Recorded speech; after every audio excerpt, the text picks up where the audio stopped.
saya itu sudah sembuh ya, sudah pulang. Terus kemudian, oh sudah Pak, oh syukurlah. Jadi saya senang juga kan, udah sembuh gitu kan. Eh, oh, kapan pulangnya? Bilang gitu. Udah sehat, bilang gitu. Terus dia diem aja. Terus kapan pulangnya? Kemarin Pak, tapi meninggal gitu. Waduh, saya tambah nggak karu-karuan ya. Ya, Pak Andri, shock Pak gitu. Karel. Iya, Ya, kita istilahnya apa, harta punya tapi nggak bisa membelikan khusus untuk anak kan begitu ya. ya, Ya, ya, ya. begitu terus akhirnya saya masuk ke sana. Saya cuma ingat satu aja itu bahwa pendeta tadi, hamba Tuhan tadi ngomong ya, tumpangkan tangan, doakan anakmu, minta dengan hati yang hancur. Itu yang saya lakukan. Saya hanya ngomong, eh, Tuhan, kalau Engkau adalah Allah yang hidup, saya bilang, 2000 tahun yang lalu Engkau menyembuhkan mata yang buta, menjalankan kaki yang lumpuh, membangkitkan orang mati. Saya serahkan anak ini dalam tanganmu, ampuni segala salah dan dosa kakek nenek moyang saya, ya orang tua saya, ampuni dosa saya dan istri saya. Saya serahkan anak ini kepadamu. Ya, udah Pak Amok begitu. itu, Pak Amok kapan Tuhan merasa disentuh hatinya Pak Amok sehingga Pak Amok bisa percaya bahwa Yesus adalah satu-satunya Tuhan dan satu-satunya juru selamat? Apa yang menyentuh Pak Amok dalam situasi seperti itu? Ya saya nggak bisa melakukan apa-apa Pak Andri. Saya Hmm. punya duit ya, tapi saya nggak bisa Hmm. beli usus. Saya seperti berdiri di ujung jurang gitu loh. Ya terus Oke. nothing to do. Saya nggak bisa berbuat apa-apa. Mau apa? Ya, mau diobati kayak apa? Ternyata keputusannya harus dipotong dan disambung lagi begitu. Iya. Nah, akhirnya Apakah cuman itu yang menyebabkan Pak Amok bisa mengenal Tuhan? oh Apa enggak, belum. bagaimana? Belum. Belum ya? Masih belum, Belum. masih Masih belum. mengeraskan hati ya? Ya saya masih Oke, ini oke. aja. Saya masih Oke. artinya saya pernah mendengar ya bahwa Nah, Yesus itu bisa menyembuhkan mata yang buta, menjalankan ya. kaki yang lumpuh. Maka saya Oke. percaya kalau itu adalah kalau dia Tuhan, dia pasti mampu melakukan itu. Itu aja. Apa Ya. namanya itu dalam pikiran saya yang bodoh ya. Kalau Oke. dia Tuhan, dia pasti mampu melakukan hal itu. Saya serahkan bahwa anak ini adalah miliknya. Saya serahkan. Ada perasaan ini apa ketika saya tumpang tangan saya serahkan itu anak saya nangis. Anak saya nangis, suster juga ngepuk-ngepuk pantatnya. Saya hanya satu merasa lega Pak, bahwa ini anaknya loh, bukan milik saya. Memang dititipkan ke saya, tapi bukan milik saya. Gitu. Nah, singkat ceritanya, terus kemudian suster sampaikan lagi, waktu saya pulang, Pak, Bapak Muslim, kenapa Bapak berdoa seperti itu? Saya ngomong, Tuhan itu satu kok. Dia bisa mengerti segala bahasa. Amin. Makanya kalau umpamanya dia Tuhan yang hidup, pasti dia mendengar doa saya. Saya bilang gitu. Baik Pak, nanti kami dukung dalam doa. Terima kasih. Saya pulang sampai ke Juanda jam 3 pagi. Istri saya ngomong, dikasih apa sama pendeta? Nggak dikasih apa-apa. Dikasih air nggak? Nggak. Dikasih jimat nggak? Nggak. Terus dikasih apa? Ya udah, kita doain, kita serahkan sama yang punya, udah selesai Bang. Oke, besok pagi kita datang ke rumah sakit. Hari Sabtu, jam 10 pagi, kami udah datang lagi ke rumah sakit. Ada almarhum kakak istri saya, almarhum bapak dan ibu saya, dan juga ada mertua saya masih ada. Itu datang, terus akhirnya kita semua udah kumpul. Nah, suster pada waktu itu datang ini bawa anak saya udah dimandi. Dokter sampaikan, Pak, ini keputusannya nanti kita akan pindahkan ke rumah sakit atau tidak untuk dilakukan tindakan. Ya, Pak Amok, karena waktu terdesak oleh waktu, bisa diceritakan bagaimana Pak Amok bisa mengalami Kristus dan Pak Amok percaya Kristus dan Pak Amok berbalik 180 derajat. Coba ceritakan itu aja. Ya, Jadi, singkat ceritanya waktunya, udah begitu. Singkat ceritanya ternyata apa yang kita lakukan malam itu membuat suatu terobosan. Jadi foto ronsen anak saya hari pertama sampai hari ke-6 itu ada yang menghalangi, terus kemudian pada hari ke-7 itu ternyata hilang. Nah, pada saat itu saya pun juga masih belum yakin bahwa ini 100% bahwa dia adalah Tuhan. Nah, singkat ceritanya dokter sampaikan bahwa ini 1 minggu lagi dievaluasi, kalau umpamanya tidak ada perubahan berarti sudah sembuh. Nah, akhirnya 1 minggu berlalu, udah sembuh, kita bawa pulang. Itu juga luar biasa, dokter tidak mau dibayar. Dokter tidak mau bayar, hanya bayar rumah sakit. Ya, itu. Mantap. Ya, jadi ada Bu Mantiri pada waktu itu yang di itu Expo itu Pak Karel, Expo Sedati itu depan itu. Kalau Pak Karel Sedati. ya, dekatnya Sinar Express itu kan ada Expo kan? Iya. Nah, Ada, Pak. kan ada Angkatan Udara kan? Iya, Perumahan ada. Angkatan Udara, itulah Bu Iya. Mandiri di situ. Nah, itu sampaikan, ya udah Bapak mau gimana? Saya ngomong cuma begini aja. Tuhan, saya nggak ngerti Yesus. Apakah saya harus kembali ke agama yang lama atau saya mengikutimu? Saya kira Bu Mantri ngomong, ya udah terserah sama Bapak. Saya ngomong, saya nggak kenal Yesus, saya nggak tahu Yesus. Saya kepengen tahu Yesus. Saya bisa pinjam Alkitab, dikasih Alkitab. Oke, kasih Alkitab, saya baca Kejadian, Keluaran, sampai di Imamat saya udah pusing, udah nggak bisa lagi. Saya tumbuk. Pak Andre, iya. Imamat pusing. Nah, udah itu saya saya taruh di bawah bantal, saya cuma ngomong, Tuhan, saya kepengen tahu loh, saya harus bagaimana? Tuhan ngomong dong, sekali aja apa yang harus saya lakukan. Apakah saya harus kembali atau saya mengikuti? Saya puasa, hari ke-7 itu saya ngelihat saya disalib, Pak Andre. Saya disalib dan saya ngelihat saya sama bapak saya waktu itu. Saya cuma ngomong, kenapa saya kok disalib? Bapak saya waktu itu masih ada, dia ngomong, kalau kamu mau ikut Yesus, kamu harus salib. Kalau kamu tidak ikut Yesus, kamu bisa turun dari kayu salib. Saya punya hutang yang tidak bisa terbayarkan sampai sekarang. Karena Tuhan sudah sembuhkan anak saya, dan anak saya sekarang udah umur 30 lebih. Nah, pada saat saya disalib, itulah keluar darah,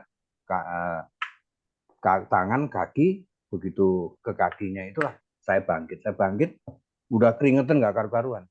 Akhirnya saya ngomong, saya nggak mau main-main lagi Tuhan.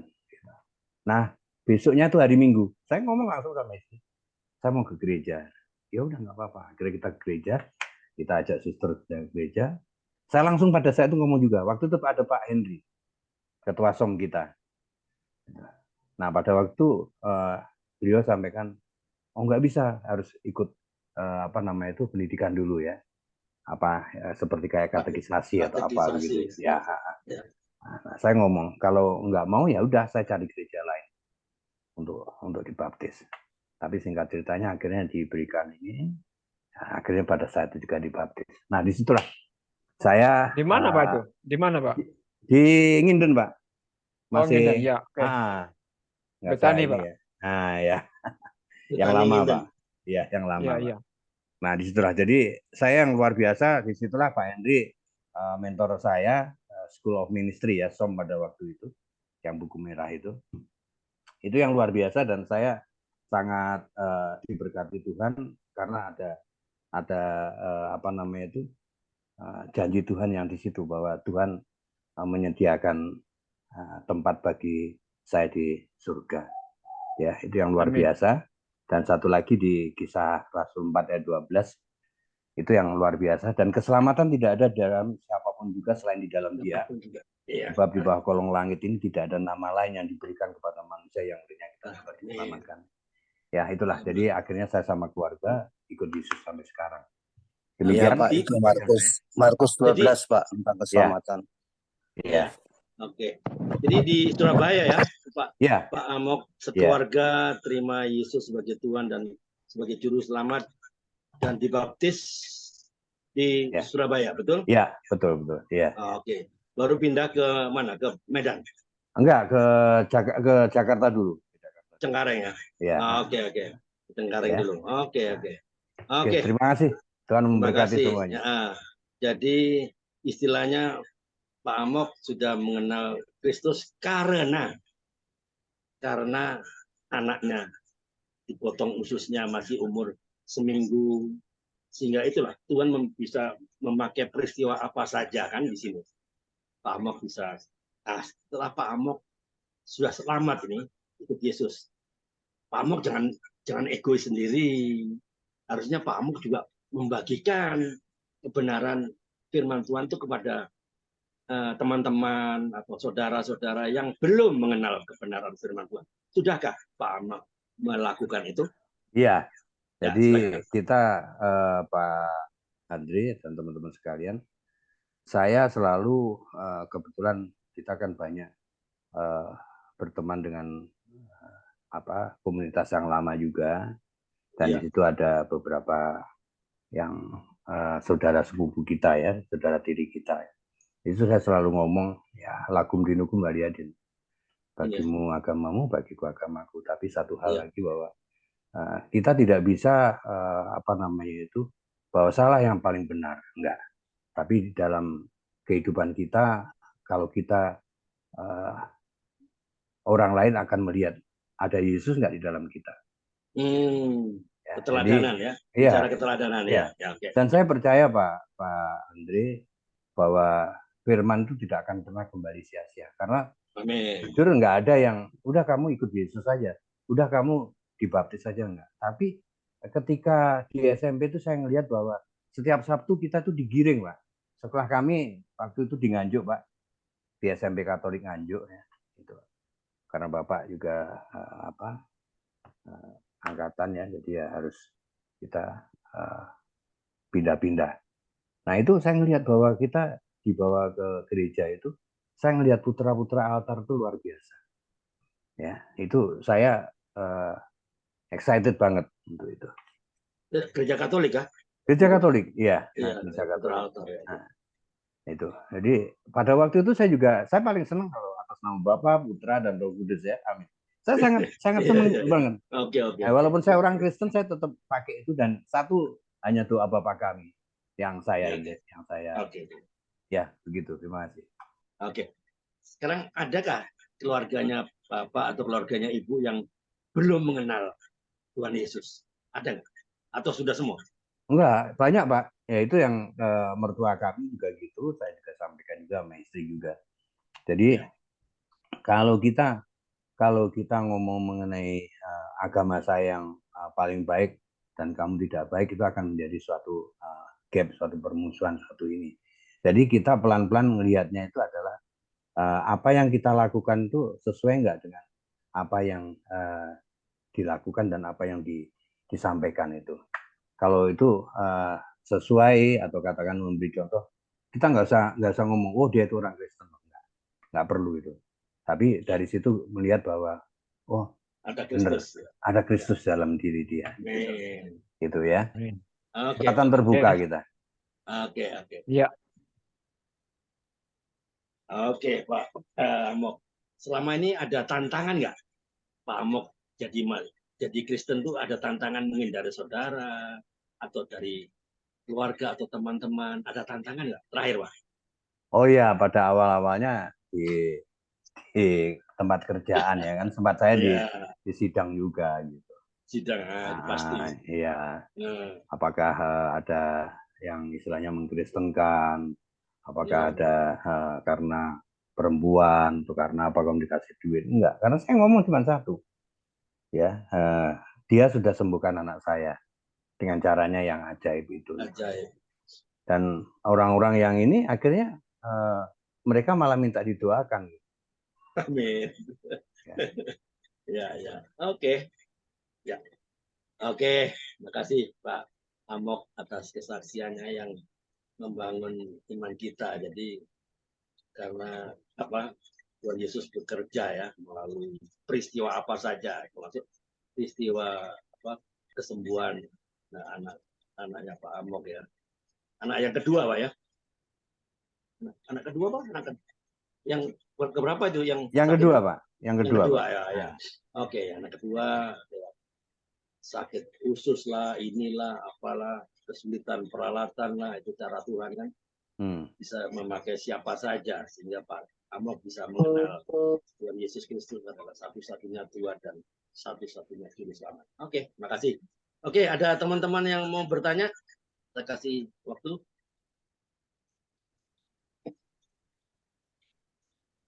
Oke, kalau enggak Saya ada? bertanya, Andri. Oh, monggo Pak Trisulo. Silakan Pak. Jadi pada waktu Pak Amok itu mendoakan anaknya ya di ruang apa? Di ruang ICU ya? Di ruang ICU. Inkubator, Pak. Inkubator, Pak. Inkubator. Ya. Iya. Inkubator itu kan berdoa ya. Iya.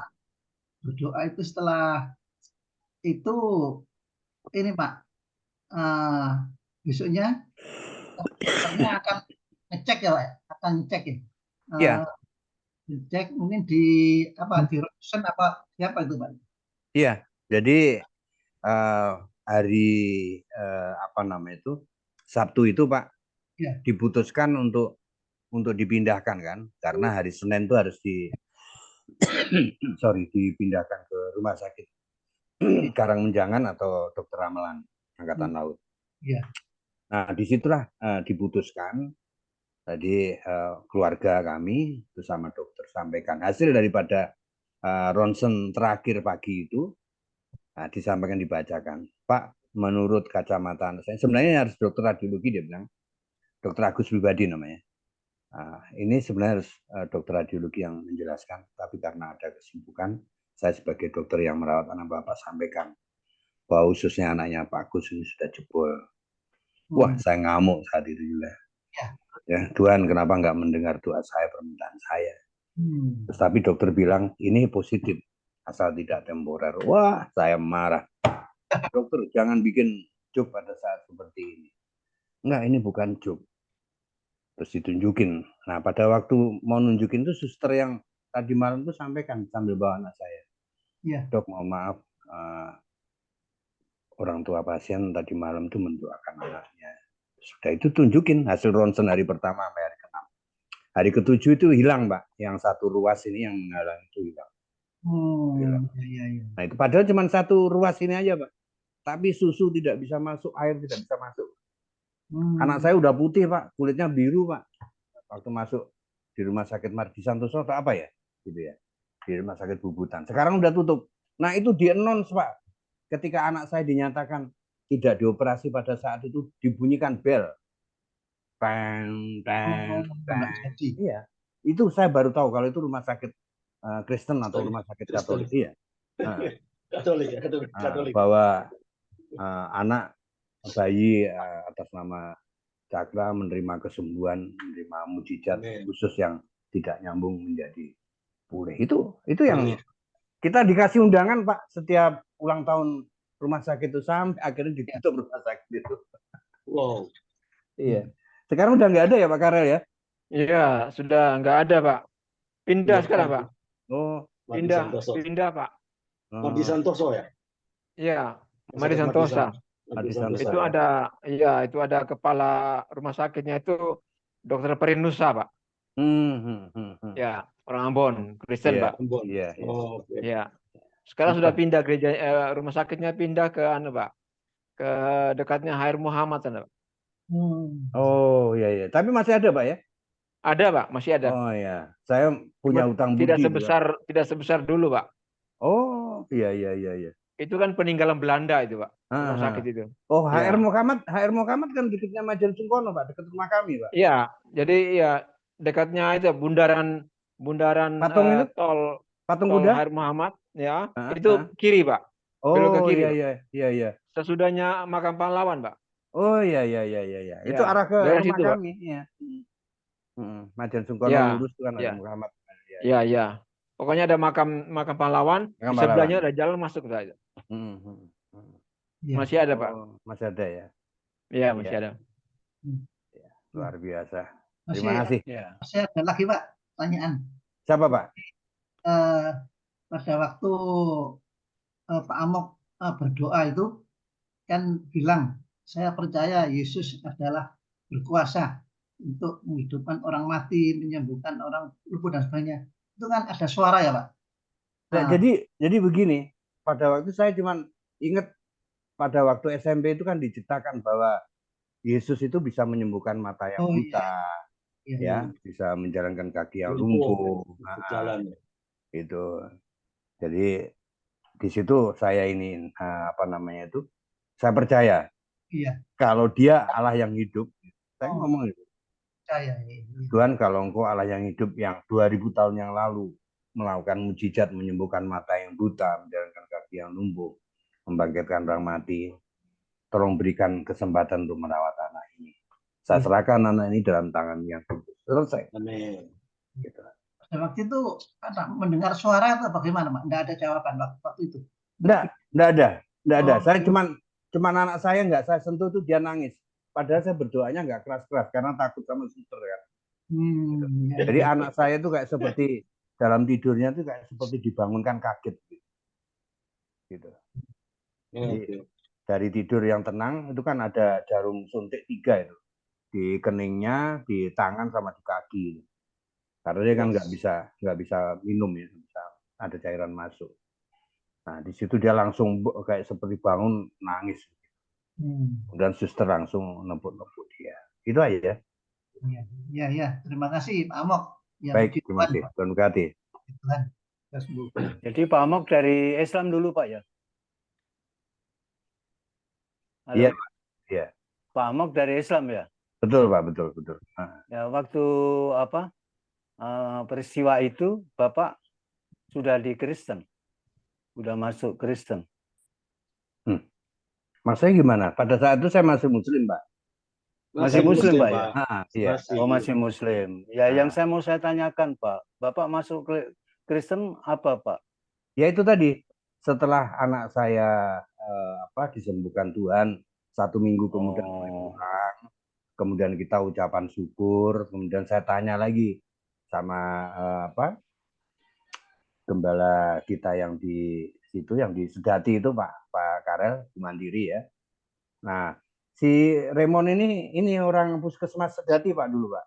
Makanya ketika Bapak sampaikan Sedati, saya punya histori itu.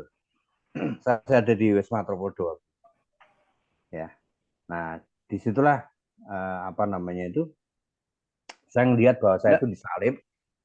Enggak Pak, yang saya mau tanyakan itu Bapak masuk Kristen itu karena apa?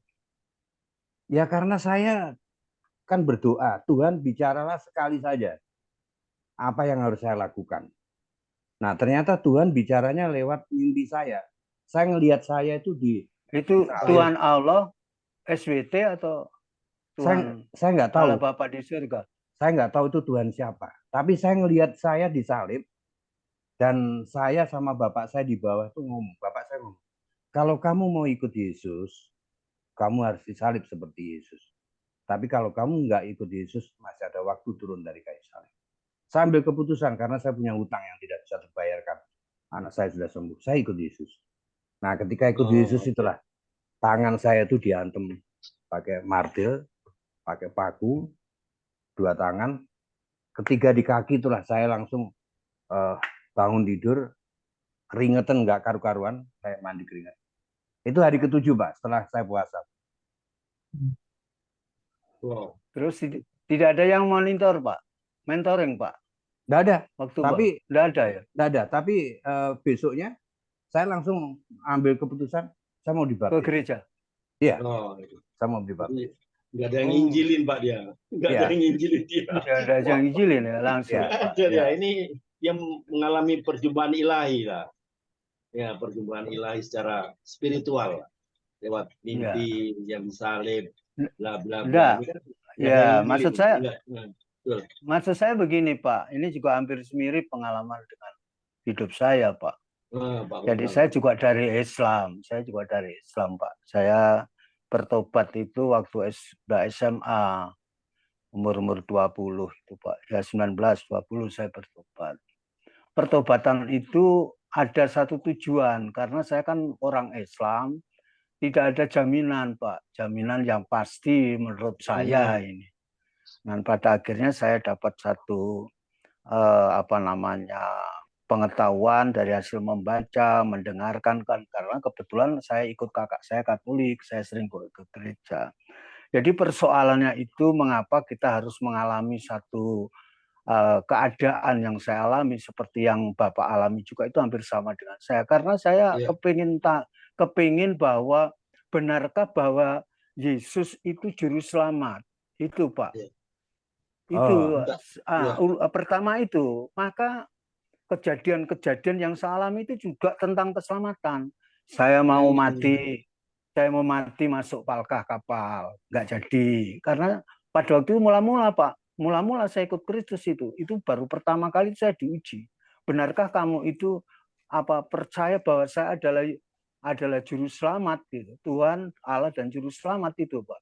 Karena saya ingin itu memang tujuan saya. Maka peristiwa itu terjadi. Saya harus mengalami itu. Tapi dengan ketika saya berdoa dengan mula-mula sesuai dengan kemampuan saya berdoa waktu itu mula-mula. Ya saya bilang Tuhan Yesus tolong. Hanya gitu. Tuhan Yesus tolong. Saya sebut beberapa kali di dalam palka itu untuk saya bisa selamat. Ternyata tangan Tuhan tidak pendek, panjang tangan Tuhan memakai orang lain. Itu yang pertama. Kemudian yang banyak Pak, mungkin mati itu saya hampir mau 3 kali. Kebetulan saya asma kumat waktu di Manado. Itu saya harus masuk besteja, tomohon, diopname, ya dalam kondisi kritis, tapi Tuhan masih itu. Tapi saya percaya pada saat saya akan mati itu, saya percaya Tuhan akan kuasa itu, yaitu tadi di Kisah 4 ayat 12 yang Bapak katakan itu, tidak ada keselamatan lain kecuali di dalam nama Yesus itu. Ya. Nah, kemudian yang ketiga kemarin Pak, tahun 2013, saya sungguh bersyukur saya tidak cacat total kepala saya ini yang dinyatakan 95% saya harus mati. Sudah 3 dokter katakan tidak mungkin ini bisa hidup. Tinggal 5%. Kesaksiannya Pak Bambang. Ya, sebentar Pak. Kesaksian Pak Bambang next. Iya, itu Pak. Maksud saya itu. Jadi maksud saya Pak Amok bahwa ketika kita percaya kepada Tuhan itu akan diuji, maksud saya itu. Jadi intinya seperti itu. Jadi bersyukur kalau Bapak Amok itu melewati dari ujian daripada Allah, tetap percaya bahwa Yesus adalah juru selamat itu. Itu aja Pak. Amin. Amin. Ya Pak Bambang. Amin. Jadi kalau itu satu hal sih Pak. Ketika saya mengikuti Yesus itu modalnya cuma satu. Saya ini punya hutang yang nggak bisa terbayarkan. Jadi istilahnya saya itu ikut tuanku, ikut tuannya. Saya itu hamba, gitu. Dan kalau kita cerita mengenai masalah soal kematian, nah, beda tipis Pak. Saya udah sering kali ngalamin itu, apalagi terbang di 11.000 meter, ya 11.000 feet ya Pak Andre, tidak ada oksigen di atas tumpuan babi. Bapak bisa bayangkan untuk itu, gitu. Ya berapa kali saya mengalami hal yang kayak gitu, tapi kembali lagi dia adalah Immanuel, itu yang saya yakini. Amin. Ya, amin Pak. Amin. Amin. Tuhan berkati Pak. Ya. Oke, alright. Terima kasih Pak Amok kesaksiannya. Ya, waktunya. Ya, nanti mungkin ada episode yang kedua, ketiga ini. Pak Amok masih panjang nih. Oke, makasih atas waktunya Pak Amok. Masih dalam kesibukannya, Pak Amok masih mau berbagi ya untuk menguatkan iman kita semua. Oke, kita masuk ke segmen ketiga lah. Sharing firman Tuhan. Silakan Pak Kalel. Langsung berkati Pak Amok dan keluarganya ya. Monggo Pak Karel. Halo. Halo Pak Karel. Mungkin tertutup mikrofonnya Pak. Masih unmute Pak ini. Masih mute ya? Ya, masih tertutup Pak Karel. Ada Pak Kusde sampai itu Pak. Halo. Dari mana ya Pak Kusde? Iya ini HP saya yang satunya Pak untuk backup Pak. Oh 2 kah? Ya. Oh Pak Kusde. Saya pikir siapa ini? Oh 2 backup ya. Oke. Ya. Halo Pak Karel. Tes 1 2 3.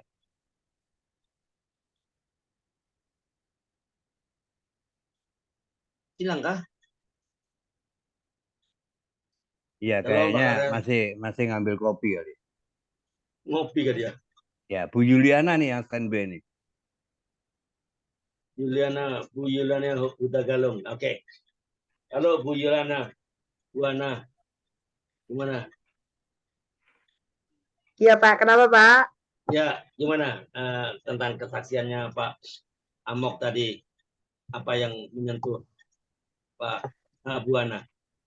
Dahsyat ya.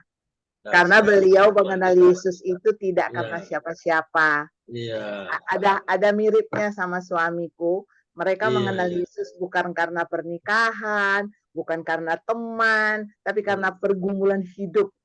Iya. Ya, Yang itu biasanya, biasanya lebih sungguh-sungguh sih daripada kami yang menerima Yesus itu dari bayi. Seperti Pak Bambang juga bisa ada di sini, luar biasa. Betul, Sukses betul. ya, Pak Ahmad. Melayani terus. Betul. Layani terus. Maju. Ini maju terus sampai Tuhan datang. Pak Karel kemana tadi? Tak panggil-panggil nggak ada. Halo Pak Karel. Baru muncul dia. Halo. Maju terus sampai Tuhan datang. Ada tetangga. Oh, tak panggil-panggil semalam mana ini hilang. Tapi jaringan. Tapi ada tetangga datang, Pak. Sangkain Pak Karel udah rapture. Ya. Pak Karel udah rapture. Kirim berkat buat Pak Karel. Oke, silakan Pak Karel. Sudah selesai. Ya. Masuk ke sorry. 3. Ya, soalnya semalam tuh kan ada rapat di rumah saya, Pak, rapatnya pemilihan RT. Jadi barang-barangnya tetangga itu masih di sini, Pak. Ya. Ini mereka ngambil itu, Pak. Baki-baki tempat kue, tempat apa gitu. Nah, saya sendiri di rumah nih, Pak. Enggak ada orang di rumah sendiri, Pak. Ya. Istri Pak Metua lagi di Jakarta. Iya, masih Jakarta, Pak. Oke. Ya, oke. Kita lanjut ya. Oke, ini kok ada Pak Amok, ada Kusde. Sama itu, Pak Amok pakai 2 HP. Itu untuk backup, Pak, untuk backup. Oh, untuk backup ya. Backup, ya. Ada Pak Bambang, Pak Sabto, ada Pak Siswanto. Pak Siswanto baru muncul ya. Tadi nggak lihat ya. Ya, sudah tadi, Pak. Ya. Oke. Ya, sudah tadi, Pak. Bu Ano itu tadi pamit, Pak. Bu siapa itu? Natali. Ya, Bu Natali pamit. Oke, ya. Kita masuk sesi yang kedua. Ya. Selamat siang semua. Bapak. Kita sudah dengar yang sharing dari Pak Amok ya, Pak Amos sebenarnya. Ya. Pak Amos yang luar biasa itu ya. Benar katanya Ibu Hana Huta Galung ya. Kalau kita yang mulai merocot itu sudah kenal Tuhan tuh beda sama orang yang lain ya. Oke, ya terima kasih. Kita akan masuk dalam sesi kedua. Kita masuk dalam pembacaan firman Tuhan dan renungan. Dan kita akan sharing bersama-sama. Nanti mungkin akan dibagi grup sama Pak Andre ya. Kita dalam break room. Sebelumnya mari kita membaca bersama-sama firman Tuhan siang hari ini dari saya buka Matius pasal yang ke-9 ayat 35 sampai 38. Matius 9 ayat 35 sampai 38. Masih ada Pak Sabto? Pak Sabto? Masih Pak. Masih. Monggo Pak. Silakan. Oke. Baik, Pak. Matius 9 ayat 35 hingga 38. Ya. Silakan, Pak. Iya, dengan perikop belas kasihan Yesus terhadap orang banyak. Demikianlah Yesus berkeliling ke semua kota dan desa. Ia mengajar dalam rumah-rumah ibadat dan memberitakan Injil kerajaan surga serta melenyapkan segala penyakit dan kelemahan.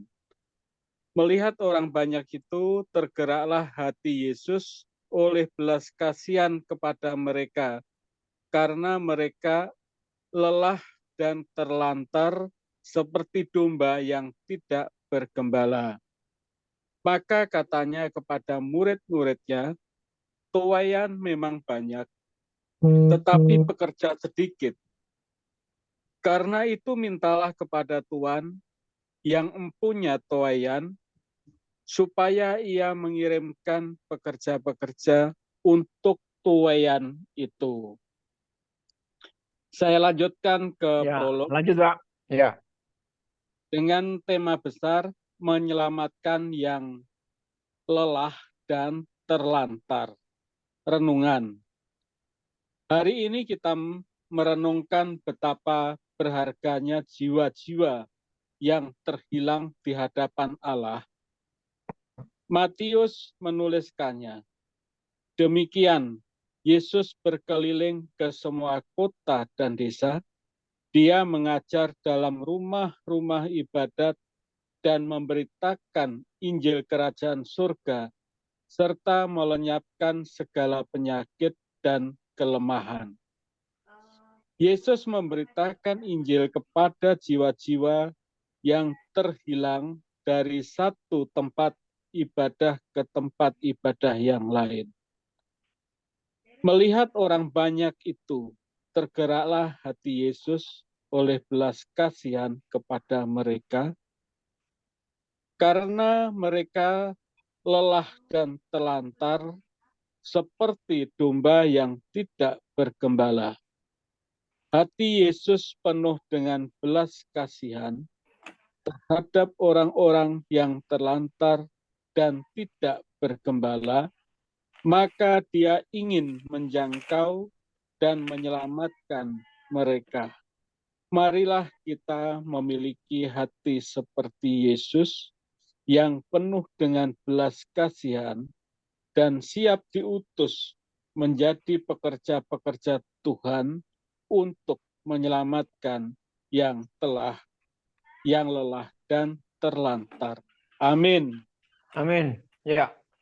Terima kasih Pak Sabto sudah sampaikan pembacaan firman Tuhan dan maaf Pak Karel, Pak Andre. Ya. Saya izin lab dulu Pak Karel, Pak Andre. Ya oke lah. Ya oke. Ya oke, saya mau masukkan oke. Apa nanti Pak Tri? Saya catat ini Pak. Iya. Oke. Ya, saya bagi ya. Ya. Enggak apa-apa. Iya. Makasih. Oke, saya bagi ya. Ya, silakan Pak. Silakan Pak Andre. Saya bagi 3 room ya. 17 menit.